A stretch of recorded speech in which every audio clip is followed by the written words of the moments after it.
Hello dear students, how are you today? I am your maths teacher Nupur Kulhari. Today we are going to start a new chapter of class 9th, that is Introduction to Euclid Geometry. So let us start with the definition of geometry. What do you mean by geometry? तो geometry क्या है? Geometry is the study of lines, shapes, curves etcetera. हमने पहले भी पढ़ रखा है. Geometry है वो स्टडी है लाइन की, शेप की, कर्व्स की. ठीक है. अब जो हमारा ज्योमेट्री वर्ड है वो देखिए दो चीज़ों से मिलकर बना हुआ है. जियो मीन्स होता है हमारे पास लैंड, और मैट्री मीन्स होता है मेजर.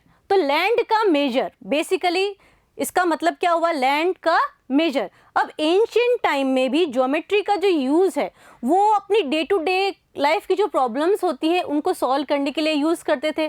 ठीक है. जैसे कि अगर हमारी रिवर नाइल थी, जब वो फ्लो करती थी, ओवरफ्लो कर देती थी, तो उसकी जो पास की जो फील्ड्स होते थे उनकी जो बाउंड्रीज थी वो एक दूसरे पे ओवरलैप हो जाती थी.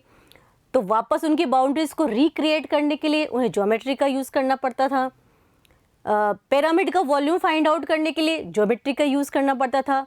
तो देखिए ना सिर्फ इजिप्ट में या किसी दूसरी कंट्री में ज्योमेट्री का यूज़ हो रहा था, इंडिया में भी हो रहा था. जैसे कि हमारी सिविलाइजेशंस हैं, हड़प्पा है, मोहनजोदड़ो है, उनका जो सिटी प्लान है वो well developed and well planned है. तो वो किसकी हेल्प से है? It is with the help of geometry only.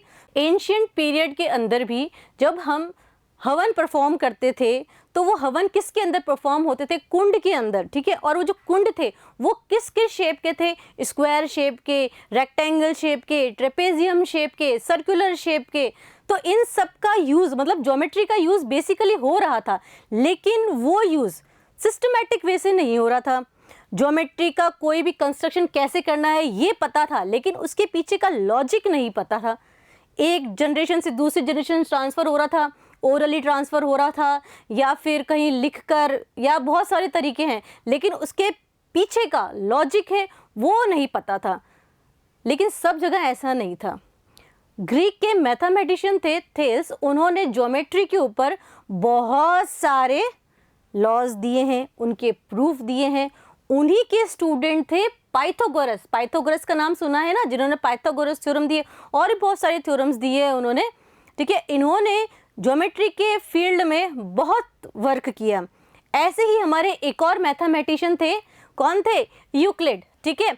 Euclid, a teacher of mathematics at Alexandria in Egypt, best known for his treatise on geometry the element. ठीक है. देखिए Euclid भी क्या थे? एक मैथमेटिशियन थे. उन्होंने भी अपना ज्योमेट्री की तरफ बहुत सारा योगदान दिया. क्या दिया उन्होंने? जो बहुत सारी इंफॉर्मेशन थी ज्योमेट्री के ऊपर उससे कलेक्ट किया. ठीक है. और द एलिमेंट्स के अंदर रख दिया. एलिमेंट्स भी बेसिकली 14 चैप्टर्स में डिवाइडेड है और हर चैप्टर एक बुक है. तो the element is a collection of axioms, theorems and proof about square, circles, acute angle, isosceles triangle and other such thing. तो एलिमेंट क्या है? कलेक्शन है बहुत सारी चीज़ों का, जो कि आप देख सकते हैं. चलिए आगे चलते हैं इसके ऊपर, एक्सियोम्स एंड पोस्टुलेट्स के ऊपर. तो यूक्लिड ने बहुत सारे एक्सियोम्स और पोस्टुलेट्स दिए, उनके बारे में भी हम पढ़ाई करेंगे. बट हमें पता होना चाहिए कि एक्सियोम्स और पोस्टुलेट्स होते क्या हैं. ठीक है. तो देखिए, axioms and postulates are the assumptions which are obvious universal truth, they are not proof. एक्सियोम्स और पोस्टुलेट क्या होते हैं? यूनिवर्सल ट्रूथ होते हैं जिन्हें हमें प्रूव नहीं करना होता है. अब देखिए एक्सियोम और पोस्टुलेट्स में भी डिफरेंस है. पोस्टुलेट्स जो होते हैं वो ज्योमेट्रिकल पर्पस के लिए यूज़ होते हैं, but axiom through out mathematics use होते हैं. अब एक्सियोम, पोस्टुलेट्स और थ्योरम में क्या डिफरेंस है वो भी देख लेते हैं हम. थ्योरम जो होती है उन्हें हमें प्रूव करना पड़ता है, बट एक्सियोम्स और पोस्टुलेट्स ऑलरेडी प्रूव होते हैं, इन्हें एक्सेप्ट ऐसे ही किया जाता है, प्रूफ की इन्हें कोई ज़रूरत नहीं होती है. देखिए थ्योरम क्या है? Theorem are statements which are proved, जिन्हें हमें प्रूव करना पड़ता है. कैसे? Using definitions, axiom, previously proved statements and the deductive reasoning. ठीक है. इन सब तरीके से जिसे भी अपन प्रूफ करते हैं उन्हें हम थ्योरम्स बोलते हैं। ठीक है, ये बात समझ में आ गई। अब हम क्या करेंगे, एक्सियोम्स पढ़ेंगे given by Euclid, one by one करके। ठीक है, तो देखिए फर्स्ट एक्सियोम क्या है, things which are equal to the same thing are equal to one another. ऐसी थिंग्स जो कि एक ही चीज के इक्वल होती हैं वो आपस में भी इक्वल होती हैं। एग्जाम्पल से समझ लेते हैं। जैसे कि सपोज करिए ए जो है वो सी के इक्वल है, A is equal to C, but B कह रहा है कि मैं भी सी के इक्वल हूं। तो things which are equal to the same thing, तो ये थिंग्स कौन सी हो गई, ए और बी, ये सेम थिंग के इक्वल है। ठीक है, तो क्या हो जाएगा, are equal to one another, means a is equal to b. आई बात समझ में। एक्सियोम 1 क्या कह रहा है, if a equal to c, b is also equal to c, then a is also equal to b. आगे बात समझ में। नेक्स्ट एक्सियोम पे चलते हैं अपन। If equals are added to equals, the wholes are equal, equal are added to equal, the wholes are equal. देखिए example के साथ समझते हैं। सपोज करो हमारे पास यहाँ पे 2 बच्चे हैं, कोई भी, इन्हें हमने इक्वल चॉकलेट्स दी, 4 चॉकलेट इसको दी, 4 चॉकलेट इसको दी। ठीक है, अब अपन ने क्या किया, दोनों में इक्वल ऐड करा, +2 इसमें ऐड कर दिया, +2 इसमें ऐड कर दिया। तो equals are added to equal, equals are added to किसके, equal, the wholes are equal. तो 4 + 2 कितना आ जाएगा, 6, और ये भी 4 + 2 कितना आ जाएगा, 6। तो होल भी दोनों आपस में बराबर है। ठीक है, आगे बात समझ में। थर्ड पे चलते हैं, एक्सियोम थर्ड पे। If equals are subtracted from equal, the reminders are equal. Same वही चीज, 2 बच्चे हैं हमारे पास इस तरह से, तो equals are subtracted from equals, दोनों के पास सपोज करो 4 चॉकलेट्स थी। ठीक है, इक्वल है। अब अपन ने क्या किया, दोनों में से एक चॉकलेट सब्ट्रैक्ट कर दी। ठीक है, तो इक्वल्स आर सब्ट्रैक्टेड। ठीक है, इक्वल्स आर सब्ट्रैक्टेड मतलब -1, तो जो रिमाइंडर आएगा वो भी क्या होगा, इक्वल होगा। तो 4 - 1 कितना हो जाएगा, 3। इधर भी 4 - 1 कितना हो जाएगा, 3। ठीक है, तो equals are subtracted from equal, the reminder is also equal. Next पे चलते हैं हम। Things which coincide with one another are equal to one another. अब देखिए ये क्या कह रहा है कि जब 2 चीजें एक दूसरे पर कोइंसाइड करती हैं तो वो क्या होती है, एक दूसरे के इक्वल होती हैं। फॉर एग्जाम्पल, जैसे कि हमारे पास एक लाइन है PQ। ठीक है, ये है 5 सेंटीमीटर की। एक लाइन है AB, ये भी 5 सेंटीमीटर की है। अब अपन क्या करें, AB को उठाकर PQ के ऊपर पुट कर देते हैं। यहाँ पे AB भी है। अब देखिए AB को अपन ने यहाँ पे रख दिया तो नीचे वाली PQ हमें दिखाई नहीं दे रही ना। इसका मतलब जब कोई चीज़, ठीक है, या कोई लाइन, पॉइंट, कोई भी ऑब्जेक्ट हम इस तरह से रखें कि वो दूसरे ऑब्जेक्ट, लाइन, कर्व्स, ठीक है, उसको कंप्लीटली ओवरलैप कर दे, नीचे वाला दिखे ही नहीं हमें, तो वो कैसे हो जाती है, कॉन्साइडिंग हो जाती है। और कॉन्साइडिंग कब होंगे, जब वो एक दूसरे के इक्वल होंगे। ठीक है, आगे बात समझ में। चाहे आप AB को उठा के रखो या फिर PQ को उठाकर AB पे रखो, दे बोथ आर इक्वल। ठीक है, नेक्स्ट पे चले। 5, the whole is greater than the part. Whole मतलब कंप्लीट। ठीक है, ये वो खड्डे वाला होल नहीं है, वो तो HOL ही होता है। Whole means complete is greater than part. जैसे कि सपोज करो हमारे पास एक चपाती है, मम्मा ने चपाती बनाई है और अब हमें ज़्यादा भूख नहीं है, तो हमने क्या किया, सिर्फ आधी चपाती खाई। ठीक है, तो ये क्या है, पार्ट है, और ये होल है पूरी 1, तो 1 इज ग्रेटर देन हाफ। हुआ क्या, नहीं हुआ। तो होल मतलब कंप्लीट, ये पूरी चपाती है होल, और ये इसका पार्ट है, तो कौन सी वाली बड़ी है भाई? पूरी चपाती तो बड़ी है ना, ठीक है। एक और एग्जाम्पल से समझ लेते हैं हम। हमारी जो कंट्री है, ठीक है, वो किसके अंदर है? वर्ल्ड के अंदर। वर्ल्ड बहुत बड़ा है और स्पेरिकल शेप का है। हमारी कंट्री यहीं कहीं भी है, सपोज कर लेते हैं अपन। तो हमारी कंट्री चाहे कितनी भी बड़ी हो, ठीक है, वो इस वर्ल्ड का पार्ट है, ठीक है। तो पार्ट है तो वर्ल्ड से तो पूरी छोटी ही होगी ना, ठीक है। तो part is less than whole, और we can say whole is greater than part, ठीक है। नेक्स्ट पे चलें। 6th axiom, things which are double of the same things are equal to one another। कोई भी दो चीजें, ठीक है, अगर एक किसी चीज की डबल है तो वो दोनों भी आपस में क्या होंगी? इक्वल होंगी। जैसे सपोज करते हैं हमारे पास एक क्वांटिटी है x, ठीक है। अब जो a है ना, वो कह रहा है कि मैं डबल हूं x का, ठीक है। What is a saying? I am double of x, तो a is 2 times x। b कह रहा है मैं भी डबल हूं x का, b is also 2 times x, a is 2 times x, it means a is equals to b, ठीक है। तो यही चीज तो कही है, things which are double of the same thing, things which are double of the same thing are equal to one another। 7th वाले पे चलते हैं हम। Things which are half of the same things are equal to one another। देखिए 6th वाली एग्जियोम में double आ रहा था, 7th वाली एग्जियोम में हाफ आ रहा है, तो सेम वैसे ही एक क्वांटिटी x ले लेते हैं। अब a जो है वो कह रही है कि मैं तो x की हाफ हूं, ठीक है। b जो है वो भी कह रहा है कि मैं भी x का हाफ हूं, ठीक है। It means a is equals to b, ठीक है। जैसे सपोज करते हैं हम x जो है वो हमारा 10 है, तो a कितना हो गया? हाफ ऑफ x, 10/2 कितना हो गया? 5।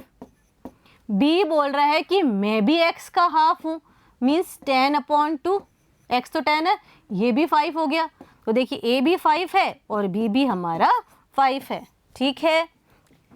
तो ये थे हमारे 1 से लेके 7 तक कुछ एक्सियोम्स गिवन बाय यूक्लिड। अब हम पढ़ेंगे पोस्टुलेट्स, ठीक है। तो फर्स्ट क्या कह रहा है?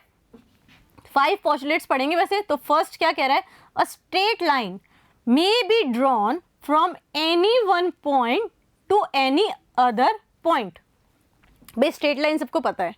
अब स्ट्रेट लाइन जो है drawn from one point two, किसी भी पॉइंट से दूसरे पॉइंट तक ड्रॉ करी जा सकती है, ठीक है, ये बोल रहा है। लेकिन ये चीज नहीं बता रहा कि दो पॉइंट्स के बीच में कितनी स्ट्रेट लाइन हो सकती है। तो उसके लिए हमें एक्सियोम 5.1 की नीड पड़ी। तो एक्सियोम 5.1 क्या कह रहा है? Given 2 distinct point, 2 distinct point means कोई भी 2 अलग अलग पॉइंट, ये A and this one is B। There is a unique line, बहुत इंपॉर्टेंट चीज है, that passes through them, that passes through them. तो A और B के बीच में सिर्फ और सिर्फ एक ही लाइन हो सकती है। 2 पॉइंट्स के बीच में हम कितनी लाइन बना सकते हैं? 1 लाइन। इंपॉर्टेंट है, ध्यान रखना ये। लेकिन एक पॉइंट से कितनी लाइंस ड्रॉ कर सकते हो आप? एक पॉइंट से इनफाइनाइट लाइंस अपन ड्रॉ कर सकते हैं, जैसे कि हमारे फिगर में गिवन है। फिगर दिख रहा है सबको? 2 पॉइंट है P एंड Q। तो P जो पॉइंट है उससे तो हम इनफाइनाइट लाइन ड्रॉ कर रहे हैं, ठीक है। Q से भी हम इनफाइनाइट लाइंस ड्रॉ कर रहे हैं, बट P और Q को कनेक्ट करती हुई सिर्फ ये वाली एक ही लाइन है, ठीक है, और कोई लाइन नहीं है। नेक्स्ट पे चलते हैं अपन सेकंड पोस्टुलेट पे। क्या कह रहा है? पोस्टुलेट 2 क्या कह रहा है? A terminated line can be produce indefinitely. देखिए terminated line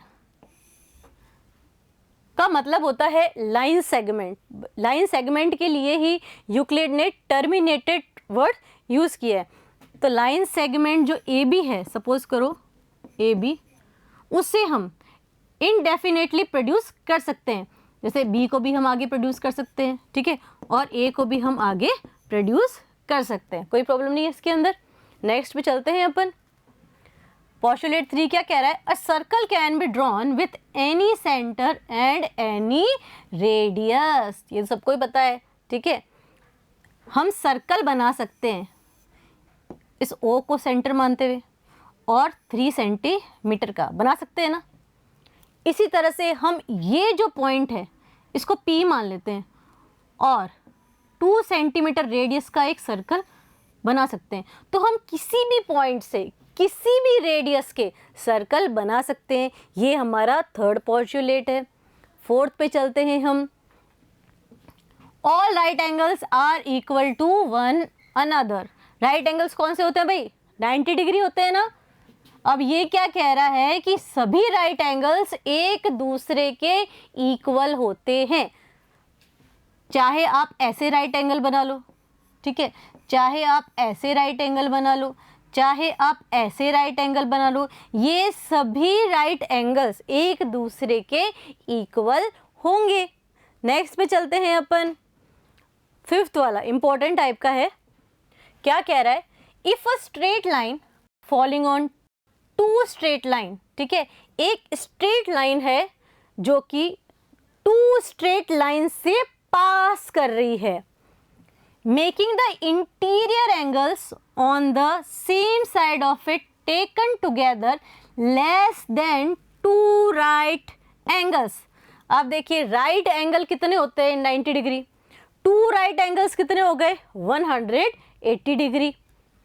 then the 2 straight lines if produced indefinitely meet on that side on which the sum of angle is less than 2 right angle।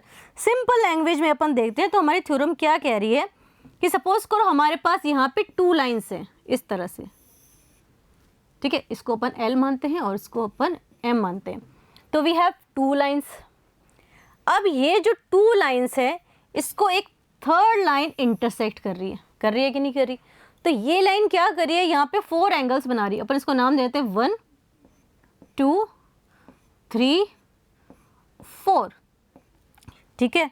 अब देखिए यहाँ तक तो हमने draw कर लिया कि first straight line falling on 2 straight line, तो ये हमारी स्ट्रेट लाइन है, ये 2 स्ट्रेट लाइन के ऊपर फॉल कर रही है, making the interior angles on the same side. अब देखिए इसमें इंटीरियर एंगल्स भी हैं 1 2 3 4, ये इंटीरियर एंगल है of it taken together less than 2 right angle. इनको टुगेदर लेना है, मतलब साथ लेना है, मतलब 1 + 2 and 3 + 4।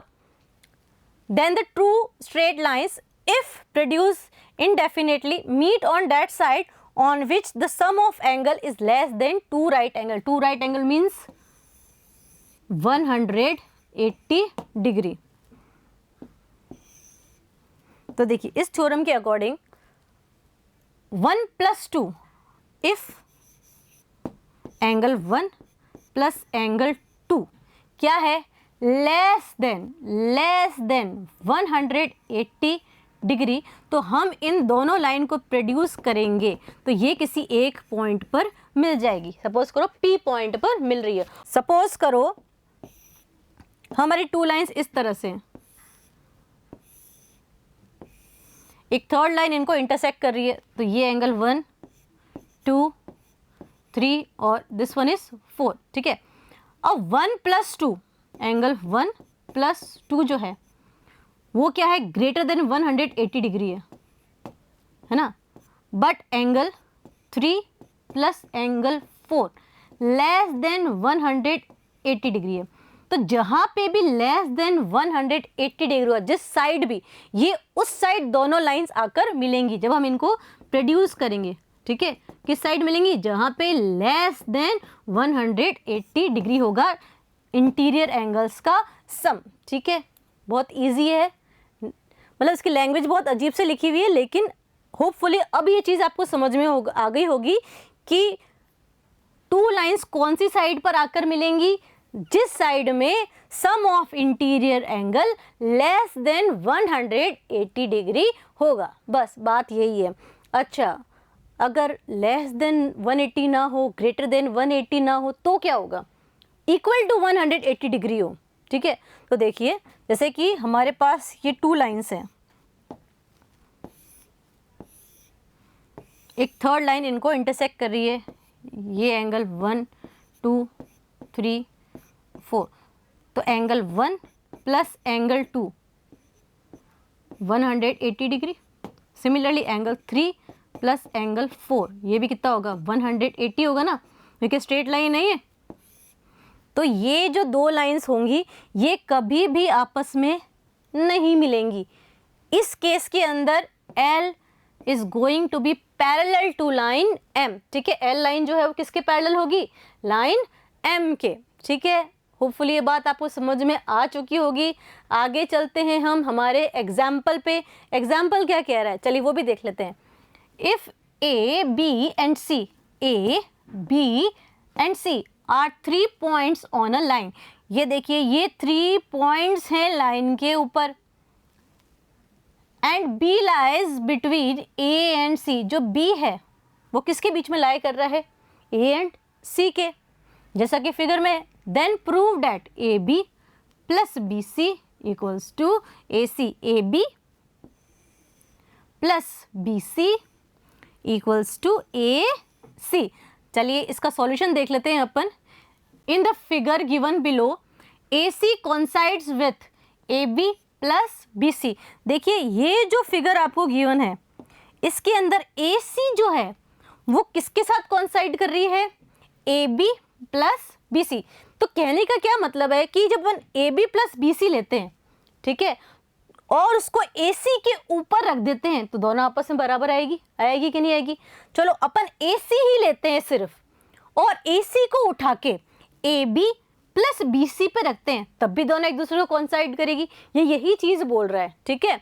तो ऑल्सो यूक्लिड एक्सियोम 4, तो यूक्लिड एक्सियोम 4 जो है वो क्या कहता है, that things which coincide with one another are equal to one another, ठीक है। तो हम कह सकते हैं कि जो यूक्लिड का एक्सियोम 4 है उसने क्या कहा था कि जब 2 चीज एक दूसरे के ऊपर कोइंसाइड करती है इट मीन्स वो एक दूसरे के क्या होती हैं, इक्वल होती है। It means AB plus BC equals to AC, ठीक है। तो एग्जाम्पल 2 पे चलते हैं अभी अपन। एग्जाम्पल 2 क्या कह रहा है, prove that an equilateral triangle can be constructed on any given line segment. सबसे पहले तो आप ये बताइए कि इक्विलेटरल ट्रायंगल क्या होता है। इक्विलेटरल ट्रायंगल वो ट्रायंगल होता है जिसकी ऑल साइड्स आर इक्वल, जिसकी सभी साइड्स क्या होती हैं, इक्वल होती हैं। जैसे कि हम बना लेते हैं कोई भी एक ट्रायंगल ABC, ये इक्विलेटरल कब होगा, जब AB BC के बराबर होगी और BC AC के बराबर होगी, तीनों आपस में बराबर होंगी। और जो एंगल होता है वो कितने डिग्री का होता है, 60 डिग्री का। याद रखना ये चीज़, ठीक है, कि इक्विलेटरल ट्रायंगल के अंदर जो एंगल्स होते हैं, इंटीरियर एंगल्स, वो 60 डिग्री के होते हैं। चलिए तो अभी हमें क्या प्रूफ करना है कि हम कोई भी गिवन लाइन सेगमेंट है उसका इक्विलेटरल ट्रायंगल बना सकते हैं। तो सबसे पहले हम कंस्ट्रक्शन करेंगे। कोई भी एक लाइन सेगमेंट लेते हैं अपन BC, ठीक है, BC ले लिया। अब क्या करना है, कंपास की हेल्प से B को सेंटर मानते हुए और BC रेडियस लेते हुए, B को सेंटर माना, B को सेंटर मानते हुए BC को रेडियस मानते हुए एक कट अपन लगा देंगे, ठीक है। इसी तरह से सेम C को सेंटर मानते हुए और BC को रेडियस मानते हुए प्रीवियस आर्क को कट करता हुआ एक कट अपन लगा देंगे, ठीक है। मतलब ये एक सर्कल की तरह ही बन रहा है बेसिकली। इस पॉइंट को अपन नाम दे देते हैं A पॉइंट। A को B से ज्वाइन करते हैं और A को C से ज्वाइन करते हैं। तो ये जो हमारा ट्रायंगल बना है वो कैसा ट्रायंगल है, इक्विलेटरल ट्रायंगल। भाई प्रूफ भी तो करो कि ये इक्विलेटरल ट्रायंगल है। चलिए कर देते हैं। अच्छा, BC जो है वो किसके इक्वल है, AB के, है कि नहीं है। हमने सेम ही तो लिया था BC और AB। अच्छा, BC जो है वो किसके इक्वल है, AC के, क्योंकि भाई AC भी हमने कट कैसे लगाया था, BC के बराबर ही लगाया था। तो BC जो है वो किसके बराबर है, AC के। तो ये इक्वेशन 1 है और ये इक्वेशन 2 है। तो अगर आपको याद हो तो अपन ने एक्सियोम 1 जो पढ़ा था उसमें भी यही चीज़ आ रही थी कि A जो है वो C के इक्वल है, B जो है वो भी C के इक्वल है। It means A is equals to B। ठीक है, ये एक्सियोम 1 थी हमारी। तो इसमें जो BC है वो AB के बराबर है और BC है वो AC के भी बराबर है। तो एक्सियोम 1 से AB जो है हमारा किसके बराबर हो गया? AC के। और ये दोनों किसके बराबर हैं? BC के। तो भाई इक्विलेटरल ट्रायंगल के अंदर यही तो होता है, ऑल साइड्स आर इक्वल। ठीक है, तो बन चुका है हमारा इक्विलेटरल ट्रायंगल और हमने ये भी प्रूव कर दिया है कि ऑल साइड्स आर इक्वल। कौन सी एक्सियोम से? एक्सियोम 1 से। चलिए वो हमारे एक थ्योरम पे चलते हैं, थ्योरम 5.1। वो क्या कह रही है कि two distinct lines cannot have more than one point in common. कोई भी दो अलग अलग लाइन है, वो कितने पॉइंट पे एक दूसरे को इंटरसेक्ट करेगी बताइए। ठीक है, तो देखते हैं इसका भी solution. Here we are given two lines L and M।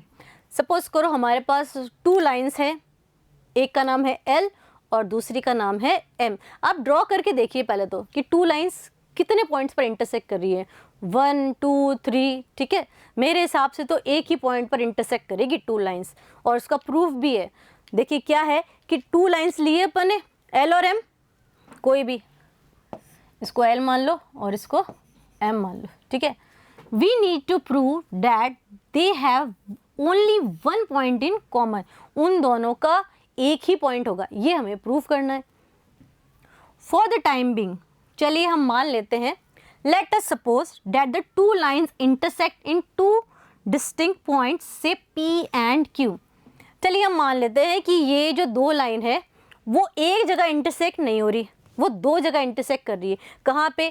P point पे एंड Q पॉइंट पे। ठीक है, so we have two line passing through two distinct points P and Q। तो इससे क्या हो गया, अब हमारे पास क्या आ गई, दो लाइन मिल गई हमें जो कि P और Q पॉइंट से पास कर रही है।